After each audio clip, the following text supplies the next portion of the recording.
Hello TikTok, it's day 2 of the bespoke bench build. I'm just marking out all the patterns here to do the bottom rails.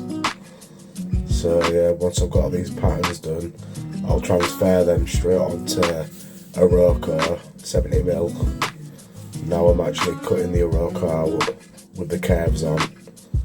These are going to be my bottom rails.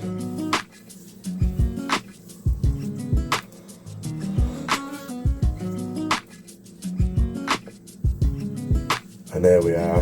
This is the bench assembled. It's not much of a curve, it's got a curve of 3.8 metres. But yeah, this is it.